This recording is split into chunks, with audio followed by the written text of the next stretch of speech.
Hello student, आज करेंगे हम क्लास 10th का एक्सरसाइज 6.3 का क्वेश्चन नंबर 2। क्वेश्चन नंबर 1 तो ऐसे फिगर वाले क्वेश्चन है, तो इनमें इतना नहीं होता, क्राइटेरिया होता है, तो वो मैं साथ साथ में बताती रहूँगी। ठीक है, देखिए इन फिगर 6.35 फिगर देखिए 6.35 की फिगर मैं आपको बना के बता देती हूँ। ठीक है, क्या है, एक ऐसे बनी है लाइन और एक लाइन ऐसे है, साथ में आपके पास ऐसे और ऐसे है। ठीक है, ये कितना है, CDO 70, साथ में BOC, बी ये नाम भी दे दो, ABCD। ठीक है, BOC ये O है, BOC कितना है, BOC कहाँ है, BOC ये वाला 125। ठीक है, आपको फाइंड आउट क्या करना है, एंगल जो दिया वो भी लिखवा देती हूँ। एंगल BOC दिया है 125 डिग्री एंड एंगल CDO दिया है 70 डिग्री।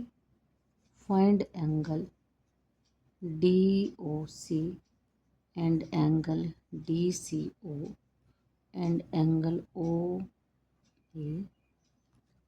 इसका मतलब आपके पास ये एंगल दिया है, CDO का मतलब क्या है, D एंगल, आपको एंगल D दिया है 70, BOC दिया है आपके पास 125, CDO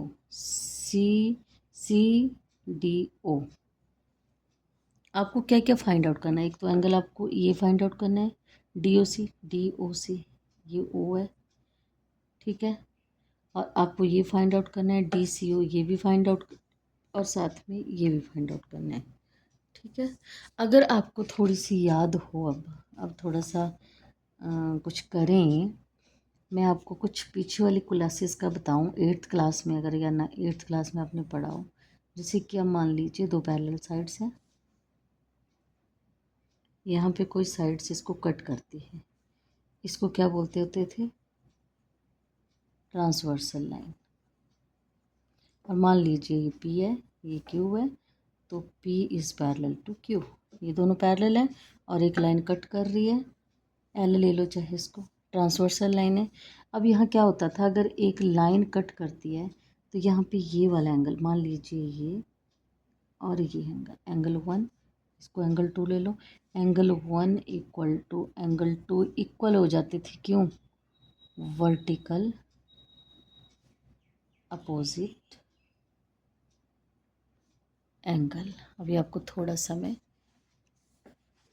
पीछे वाली क्लासेस का बता देती हूँ, क्योंकि ऐसे आपको क्वेश्चन नहीं आने वाले, भूल गए होंगे तो भी याद करवाना पड़ेगा। अच्छा, ये हो गया। अब अगर ये है तो ये इसके बराबर बन जाता है, इसको मैं 3 ले लूँ, एंगल 1 इक्वल टू एंगल 3, इसको क्या बोलते हैं, alternate interior angle, alternate interior angle. ठीक है, और क्या बच गया आपके पास, अच्छा ये भी होता था, जैसे मान लीजिए ये है, यहाँ एंगल 4 लिख देती हूँ मैं, angle 3 plus angle 4 equal to 180 degree, या तो इसको स्ट्रेट एंगल बोल देते थे, आपको पता था स्ट्रेट एंगल 180 डिग्री होता है, या इसको लीनियर पेयर भी बोल देते हैं, पेयर, दोनों का सम 180 डिग्री। ठीक है, इसी तरह से एंगल 4 इक्वल टू एंगल 5 भी बन सकता है यहाँ पे। क्लियर, जैसे जैसे चीज़ें आती जाएंगी बताती जाऊँगी, ये बात क्लियर हुई आप लोगों को। ठीक है, अब थोड़ा सा क्वेश्चन की तरफ बढ़ते हैं। क्या है क्वेश्चन, देखिए आपके पास है BOC, क्या दिए, अच्छा मैं अगर ये बोलूँ BOC भी निकालनी पड़ेगी, एंगल BOC आपके पास 120, मतलब ये वाली चीज़ आपके पास दी है।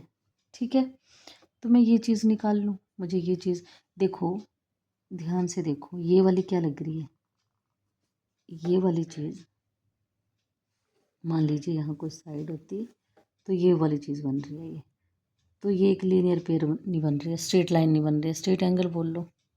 तो मैं इसको एंगल अगर मैं बोल दूँ 1, ठीक, तो मैं ऐसा लिख सकती हूँ angle 1 plus angle BOC equal to 180 degree, linear pair. ठीक है, स्ट्रेट एंगल भी बोल सकते हैं। तो एंगल 1 तो हमें नहीं पता, BOC की जगह क्या आ जाएगा 125 इक्वल टू 180। तो एंगल क्या है 180 डिग्री माइनस 125। तो एंगल 1 की वैल्यू क्या आ जाएगी, 10 में से 5 को माइनस किया 5, यहाँ बचे 7, 7 में से 2 को माइनस किया 55। मीन्स आपके पास एंगल 1 कितना बन गया,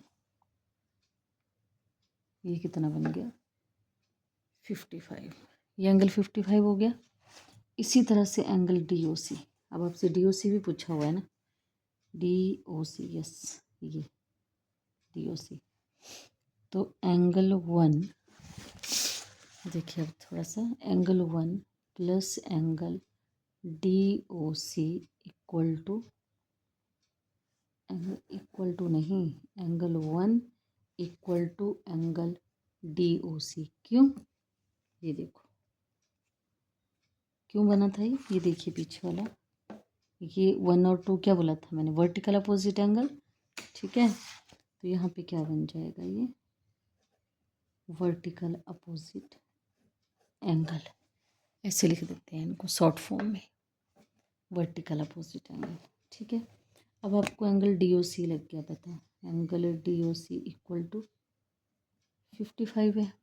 ठीक है, अब थोड़ा सा अगर मैं आपको पिक्चर ही दिखा दूँ, यहाँ पे आपको ये वाला एंगल पता लग गया DOC, आपको D एंगल पता है, तो मैं इन ट्रायंगल DCO ले लूँ, इन ट्रायंगल DCO में क्या बन जाएगा, angle D plus angle C plus angle DOC equal to 180 degree. क्यों, एंगल सम प्रॉपर्टी, क्या होती है angle sum property, the sum of angle of a triangle equal to 180 degree, interior angle of a triangle. ठीक, तो देखिए angle D कितना है 70 degree जो दिया है, प्लस एंगल C नहीं हमें पता, या तो आप C लिख लो या DC लिख लो, एक ही बात है, प्लस एंगल DOC तो हमें पता है 55 इक्वल टू 180 डिग्री। तो एंगल DCO कितना बन जाएगा, इन दोनों को ऐड कर लो, 125 equal to 180। It means angle DCO कितना बन गया 180 minus 125, DCO equal to again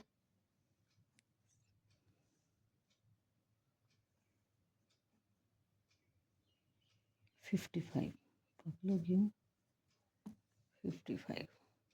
ठीक है, एंगल DCO भी कितना आ गया 55। अब आपको पता है एंगल DOC कितना बन जाएगा,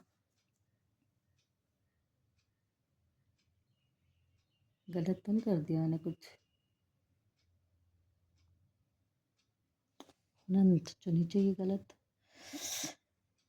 रुक लीजिए ज़रा। ए आपसे क्या पूछा है अब, एंगल OAB। ठीक है, अब आपको पता है ये angle DCO equal to angle OAB कितना बन जाएगा, इक्वल मीन्स 55 डिग्री, तीनों एंगल 55 बन गए। क्यों, अल्टरनेट इंटीरियर एंगल। मुझे लगता है कि क्वेश्चन हो पाया आज, और इतना छोटा क्वेश्चन था, समझाने पे लग गया टाइम। क्लियर, आई थिंक आपका आंसर यही आना चाहिए, या फिर मैंने कुछ गड़बड़ी कर, पर गड़बड़ी तो हो नहीं सकती, चेक करिए फिर से ज़रा देखिए। ठीक है, क्लियर हुआ है, आई थिंक सही है हमारा। Thanks for watching.